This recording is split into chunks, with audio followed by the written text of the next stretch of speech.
de fantasía, y ahora para mí es un honor presentar al siguiente escritor. Con nosotros tenemos a David Jasso. David Jasso es un escritor de Zaragoza y yo creo que es de las figuras más representativas actualmente del género del terror en nuestro país. Y además de un terror sobre todo psicológico, un terror que nos habla, que nos recuerda a Alfred Hitchcock y nos recuerda grandes obras suyas, como La Silla o como Disforia, que tuvimos el placer y el honor de presentar el año pasado en el primer certamen del Circón y que además nos acompañó. Conseguimos engañarle y este año le hemos vuelto a engañar para que venga desde Zaragoza a estas frías tierras castellanas. La verdad es que para mí es un honor poder presentar a David, porque nos conocimos personalmente en la Feria del Libro de Zaragoza y a mí él me dedicó una de sus grandes obras, como fue Disforia, y a partir de ahí hemos coincidido en varios eventos, en muchos saraos culturales de presentaciones literarias. Y ahora nos trae un libro que es la primera vez que se presenta, porque realmente se ha impreso hace pocos días, ¿verdad? Hace prácticamente una semana.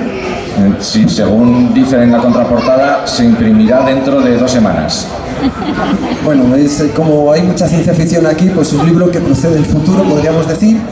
Que fíjate que la semana pasada, disfrutando de la Eurocon de Barcelona, había un puesto de muchos libros de la editorial Apache y nos dijeron que era muy probable que llegara el tuyo, y al final, pues bueno, cuestiones de agenda, de lo que fuera, pues no conseguimos que llegara a Barcelona, pero sí hemos logrado que esté aquí y además que esté él para presentarlo, ¿no?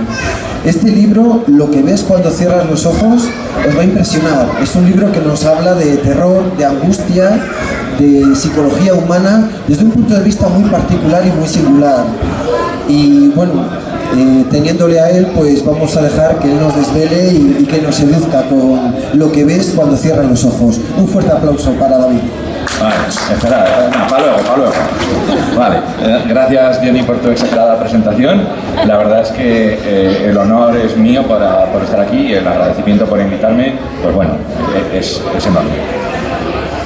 Bien, yo no he venido aquí para hablar de mi libro, hablaremos un poco si queréis. Yo querría hablar también un poco del terror psicológico.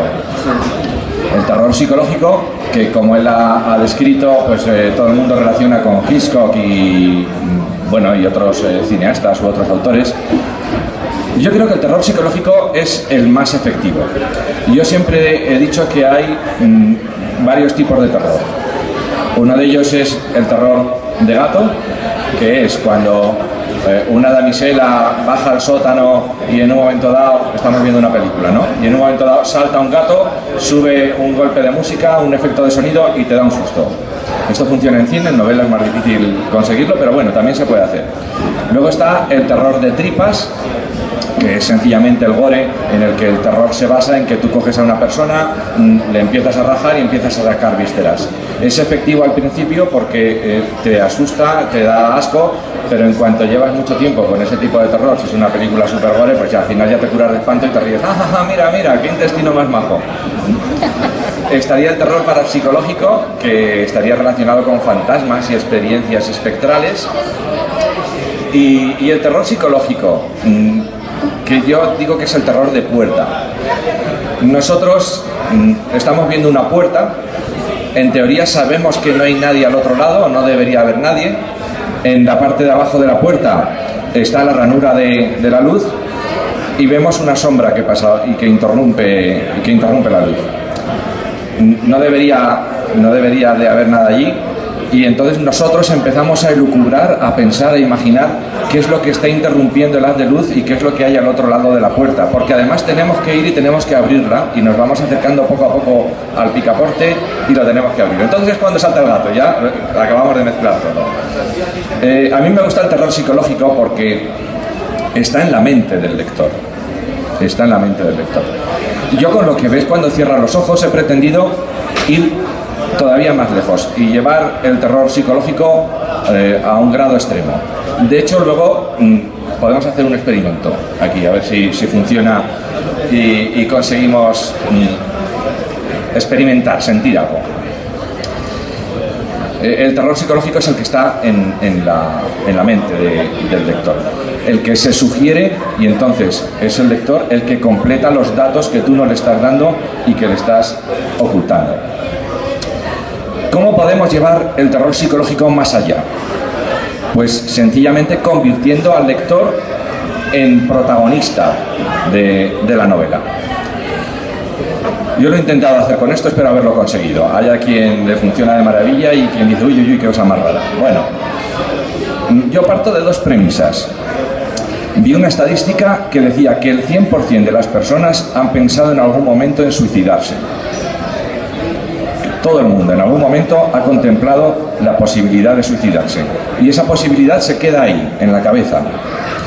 Y luego hay quien piensa que en realidad todos estamos locos. Yo creo que tiene razón quien dice eso, y que la cordura simplemente es la capacidad de disimular la locura. Todos estamos como cabras, lo único que nos podemos controlar. Pues yo he dicho, bueno, vamos a escribir una novela en la que el lector o se me suicide, que estaría bien, o se me vuelva loco. Tirando, apuntando, yendo de francotirador a esos dos aspectos, a esos dos puntos débiles que todos tienen en la mente.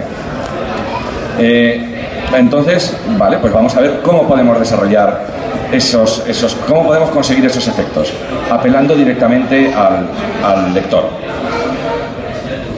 Vamos a hacer ese experimento que quiero realizar, a ver si os parece. Porque con respecto a la locura, bueno, el suicidio es una cosa muy trágica, muy seria, y yo lo tomo casi un poco a la ligera, y la locura también, pero bueno, estamos hablando de un producto literario con todas las licencias poéticas que pueda haber. Pero en principio, esta teoría de que todos estamos locos y sencillamente somos capaces más o menos de disimularlo, es lo que me ha llevado a convencer al lector de que efectivamente está loco. Y que lo mejor es dejar de disimularlo y que te dejes llevar. Un síntoma innegable de la locura es sentir cosas inexistentes. Vamos a ver si conseguimos que todos vosotros sintéis ahora algo inexistente o a lo mejor existente. Vamos a realizar, si os parece, ese experimento, y cuando lo realizamos yo leeré un fragmento de la novela.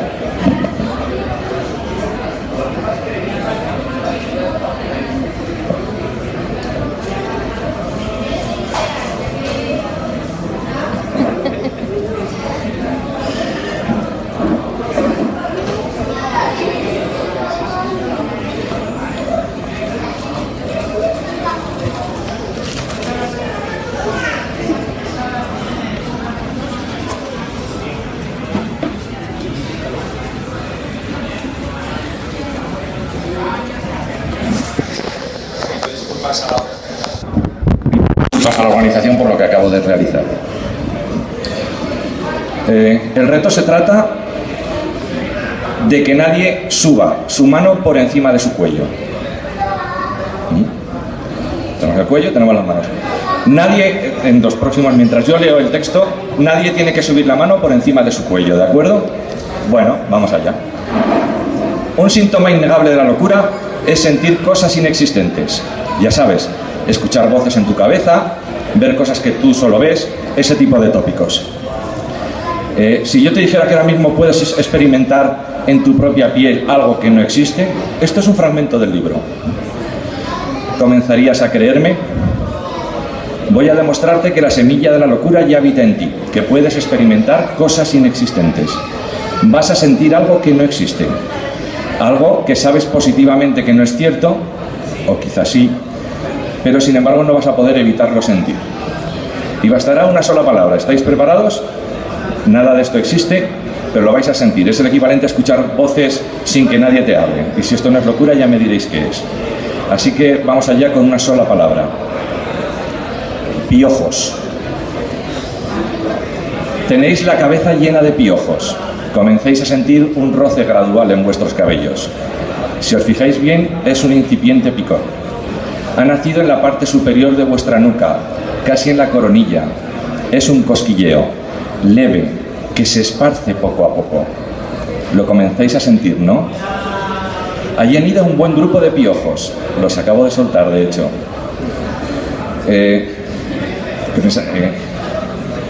Son como pequeños alfileres que se apoyan en vuestra piel. Es una sensación sutil, pero la percibís ya con claridad absoluta. La cabeza comienza a picaros. Es innegable, os gustaría rascaros. Os gustaría levantar las manos por encima de vuestro cuello y rascaros. Pero no os toquéis, no lo hagáis. Sabéis que los piojos que supuestamente he soltado no existen, que no están ahí. No caigáis en la locura de atraparlos con vuestros dedos. No meséis vuestros cabellos intentando retirarlos. No servirá de nada porque no están allí. O sí, porque la sensación de picor existe y notáis cómo comienzan a horadar suavemente en la raíz de vuestros cabellos. Fijaos bien, sentís los desplazamientos de la nube de piojos que os infesta. Están ahí, la sensación es innegable. Experimentáis la picazón. Os gustaría rascaros. Lo necesitáis. Pues no queréis joder la apuesta, ¿no? Vale, vale. Pero no lo hagáis. Por vuestra cordura. No existen. Pero fijaos bien en lo que sentís. Centrar tu atención en tu cabeza. Algo se ha movido cerca de vuestra coronilla. Otro avanza hacia la nuca. Sería agradable meter los dedos en los cabellos y moverlos, ¿verdad? Agitar la cabeza para que salgan despedidos. Y entonces surgen las dudas. ¿Y si este cabrón verdaderamente ha soltado algo? En Zaragoza hay un centro de despiojamiento en el que tú puedes ir y conseguir piojos. Parásitos crueles que recorren tu cabeza buscando el mejor sitio para anidar en ella. El picor está creciendo en estos momentos, se desplaza, llega a vuestras orejas. Fijaos, comencéis a sentir las orejas un poco calientes y no es la calefacción inexistente. Quizás se quieran adentrar los piojos en vuestros oídos. En la cabeza el prurito se incrementa. Sabéis que van a extenderse por todo vuestro cuerpo. Quizás alguno de esos seres ya ha alcanzado tu espalda, ha llegado a tu cuello, comienza a avanzar hacia abajo. Ahora crees que ha podido llegar incluso a tus cejas. No importa que te repitas que eso no está ocurriendo, que es el tonto del micrófono que se está intentando convencer. Vuestro cuerpo quiere creer que está pasando y lo estáis sintiendo. Os removéis, no os gusta lo que sentís. Ahora el hormigueo llega hasta vuestra cara. El picor brota en vuestras mejillas. Sabéis que toda vuestra cabeza es un enorme nido de parásitos invisibles. Son más grandes que los piojos en realidad, con más patas y con apéndices diseñados para horadar. Y no podéis evitarlo, lo sientes, sabes que estás ahí y te vas a tener que rascar. Ya se puede rascar. Vale, pues el terror psicológico es esto. El terror psicológico es que alguien pase con una bolsa... No tenía que haber hecho esto. Que alguien pase con una bolsa vacía y genere una sensación. Esto es un ejemplo un poco ridículo. Pero bueno, yo no sé si a alguno le ha picado la cabeza. Pero no se habéis rascado, me cachis la mar. No se habéis rascado. Entonces estamos dando pistas. Y luego tenemos que llevar a la pobre víctima al momento, a sentir, a experimentar, a creer que es real, que es plausible. Yo doy charlas para adolescentes y críos en colegios hablando de literatura, también de terror, se me acojonan todos y luego los padres me dicen, ¿pero qué hacen a los críos en este colegio, no? Y lo primero que hago es poner en la mesa una pierna de atrezzo cortada envuelta en una sábana con unas manchas como de sangre. Y lo único que hago es cuando empiezo a dejarla en la mesa y no hago referencia a ella, pero todos los chavales, todos los adolescentes se quedan con qué es lo que hay ahí, ¿no? Y no falla que al final los últimos 5 minutos los tengo que dedicar a explicar lo que hay ahí. Yo no les digo lo que hay, les digo, ¿vosotros qué creéis que hay? No, pues podría haber un hueso de jamón, que todos piensan que hay algo siniestro y terrorífico. Y es que nos va la marcha y los temores los tenemos ahí, muchas veces los reprimimos. Andamos por la noche por una calle oscura y tenemos miedo y nos aguantamos. En cuanto te dan un poco de pie y te hacen pensar que verdaderamente ese terror está justificado y se puede desatar, es cuando empezamos a sentir miedo. Vale, yo no sé si alguna pregunta o algún comentario que me queráis hacer. Hay una cosa curiosa con respecto al libro, y es que ni en la contraportada ni en la solapa se explica de qué va. Hay una especie de disclaimer en la que dice que ni el autor ni el editor se hace responsable si algún lector se suicida ni se vuelve loco. Y bueno, porque a mí me gustaría que el lector se metiera absolutamente virgen en esta historia y se encontrara con cosas sorprendentes que le llevan por caminos inesperados. La verdad es que hablar del despojamiento me ha llamado la atención, porque yo cuando estudiaba antropología se decía que el despojamiento era la forma común para ligar entre la especie humana, entre hombres y mujeres, a lo largo de miles de años. Era la forma de contactar, era la forma de tener cariño entre seres humanos, el contacto físico y tal, y era el despojamiento. Pero desde luego, después de escuchar esto, a mí me está picando la cabeza. Es decir, esto solamente lo consigue un mago de la palabra, un mago de la ilusión, alguien que domina el idioma, que domina la palabra más precisa para atacar a nuestros sentimientos, a nuestras emociones, llegar al corazón y que nos impacte y que nos contagie. A mí me está picando la cabeza, ¿eh? Sí, pero no se rasca nadie, que es lo que me gustaría ver a todos. No sé, como locos, me cachis la mar. Es que nos has impactado cuando has dicho que nadie levante la mano por encima de la cabeza. Es decir, yo creo que te hemos seguido y ha sido muy convincente. Os puedo explicar un poco el origen del libro, o un poco la estructura. Hace unos años se publicó un libro que se llamaba La Casa de Hojas. Lo llegaron a publicar aquí en España, pero cuando empezó a triunfar fuera de las fronteras y todo el mundo hablaba maravillas de esa novela, cuyos méritos principales, excluyendo los literarios que pueda tener, son que tiene una estructura caótica, que tiene páginas en las que dice bajó las escaleras y la tipografía está reproduciendo de alguna manera unas escaleras, o hay una espiral de palabras, tiene una maquetación muy extraña y rompía las normas tradicionales de la presentación de un libro, ¿no? Y eso se convirtió en un fenómeno. La Casa de Hojas vendió un montón de ejemplares. En España al final se llegó a publicar, también fue un superventa. Dije yo, bueno, pues yo voy a inventar algo todavía más raro. Y en principio esto no era no iba a ser un libro, esto iba a ser una carpeta. Y mi intención era que no se vendiera un libro, sino que se vendiera una carpeta con cuadernillos dentro.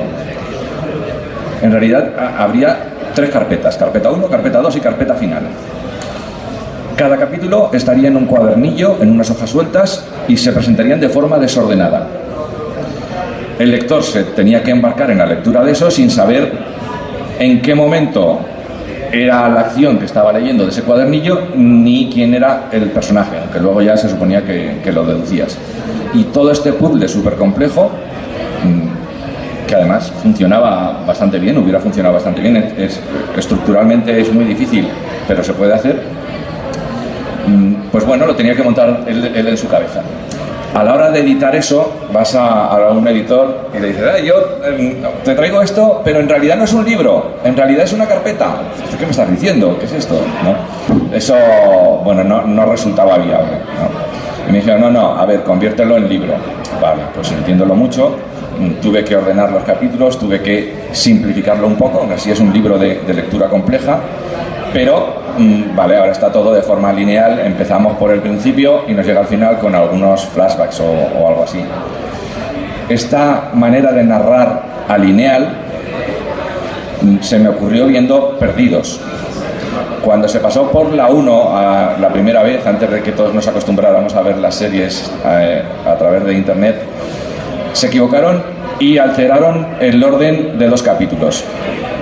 En uno de ellos, alguien estaba en una zona de la isla y conocía a una francesa que estaba no sé dónde, ¿no? En una zona, ¿vale? Y no te explicaban cómo había llegado allí.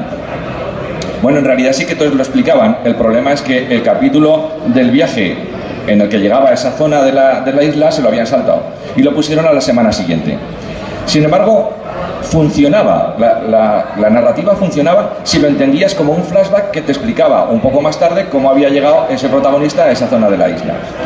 Entonces, esta estructura un poco atemporal y alineal es algo que he pretendido aportar en la novela, pero bueno, es más sencillo de lo que parece. Existía una primera versión y, bueno, primero estaba la carpeta descartada, luego una versión súper complicada y esta que ya es más accesible para el público, ¿no? Porque yo me volví un poco loco en el sentido de que la presenté la novela a una editorial que publicaba novelas de terror y me dicen, ay, sí, nos gusta mucho, venga, la vamos a publicar, y al final me dicen, pues mira, no, que nos hemos echado atrás porque como solo publicamos novelas de terror no tenemos claro que lo tuyo sea terror, y nuestros clientes, nuestros seguidores buscan terror. De ahí surgió que me pidieran otra novela y de ahí surgió Disforia. Dije, ah, bueno, ¿quieres terror? Pues toma terror. Se la envié a otra editorial, más generalista, y me dijo, ah, pues sí, nos gusta mucho, pero no la publicamos porque es muy de terror. Y dije, bueno, ¿esto qué es?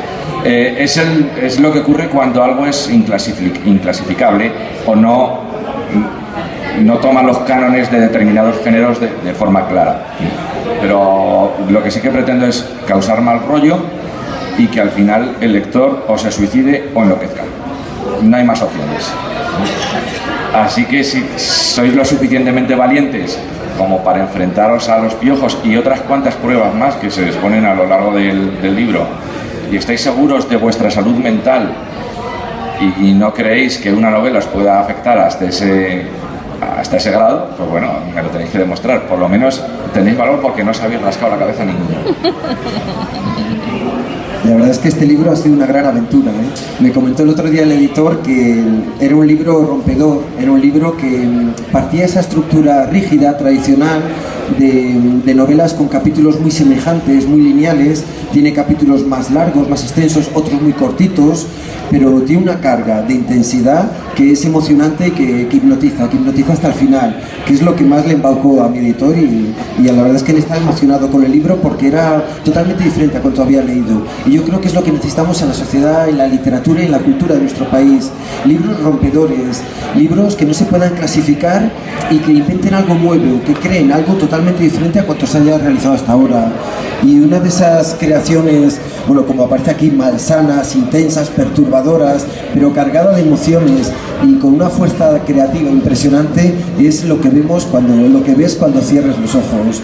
La verdad es que yo sí que os animo a leer, sobre todo, no solo aquellos que ya conozcáis la obra de David Hasso, los que hayáis leído Disforia, aquellos que no habéis leído nada de David, porque estoy convencido de que este libro es un paso más en esa creatividad, en esa búsqueda de indagar el lado más oscuro, más oculto de nuestro interior, para sorprendernos, para cautivarnos y para disfrutar, porque al final pasamos miedo, pero yo creo que vamos a disfrutar de este libro. Tenemos unos minutillos todavía, si os animáis a alguna pregunta, no tengáis miedo, ¿eh? Sí, ahí tenemos a alguien. Sí. Hace un rato comentábamos, hablando de la fantasía en general, que últimamente los géneros parece que se les dibujan las etiquetas de los géneros, que unos que son como otros, la ciencia ficción se mete un poco en la fantasía se mete un poco... comentabas, David, que la novela es un poco inclasificable, ¿no?, en cuanto a si es terror o no, o de qué tipo de terror. ¿Crees que es una tendencia en el terror de hoy en día, o por lo menos el terror que se escribe en España, esa ambigüedad en cuanto a etiquetas, en cuanto a géneros, en cuanto a fronteras? El terror tradicional es efectivo porque apela a los miedos más íntimos de cada uno, entonces siempre funciona. Y bueno, Stephen King en su tiempo innovó, pero hace ya como 30 años que dejó de innovar y le siguen funcionando las fórmulas, hasta sus hijos las aplican y funcionan también bien. Pero yo creo que tenemos que ir más allá y buscar nuevas maneras de aterrorizar. Si no aterrorizar, por lo menos sacudir. Porque lo que yo busco no es aterrorizar. Yo no quiero que no puedan apagar la luz o que les produzcan pesadillas. Que les produzcan pesadillas sí, pero de otra manera. Entonces puede parecer un poco pretencioso, pero en realidad he querido ir más allá del género. He pretendido experimentar. Ya os he dicho que una editorial de terror no me la publicó por no ser de terror, una generalista no por ser de terror, y una tercera que me la iba a publicar, aparte de la que ha caído ya al final, que me la iba a publicar, el editor dice, sí, que vamos a ir. Le digo, oye, ¿en qué colección? Dice, ay, pues no lo tengo claro, porque lo tengo que pasar a la mesa de la editorial a ver dónde lo metemos. Casualmente el director se murió. Digo, yo no he leído el libro, ¿no? Casualmente el director se murió, entonces eso frenó el acuerdo, y mientras tanto yo fiché con Apache, pero tampoco sabía, el editor que la quería publicar tampoco sabía dónde meterla. Decía, no, a mí me ha gustado, es lo más mal rollero que he leído en los últimos años, pero no sé dónde lo vamos a meter. Entonces, ese ser inclasificable, el no conformarse a contar siempre lo mismo. Hay películas que funcionan bien, de Casas Encantadas, por ejemplo, desde Poltergeist hasta, ¿cuál es? Insidious, que es una especie de remake o algo así, y funciona. Pero, joder, estás viendo lo mismo, ¿no? Pues ve más allá, haz que el lector sea la casa, haz que no sé, procura romper los moldes, salta las barreras, evita las normas. Estilísticamente también he aportado cosas raras. Hay palabras que se cortan, que la gente lo está leyendo, los lectores cero me decían, oye, esta palabra se corta, aquí se acabó la página, ¿qué pasa? No, sigue leyendo, ¿no? Y luego todo tiene una explicación y una justificación. Y esto hay que romper un poco las formas. El caballero que se rasca la cabeza. ¿Qué crees que cuesta tanto que la gente ¿Es porque la gente le cuesta y está muy acostumbrada a lo tradicional? ¿O porque estamos un poco agregados con sociedad? ¿Qué crees que cuesta tanto que la gente llegue a una novela diferente o una...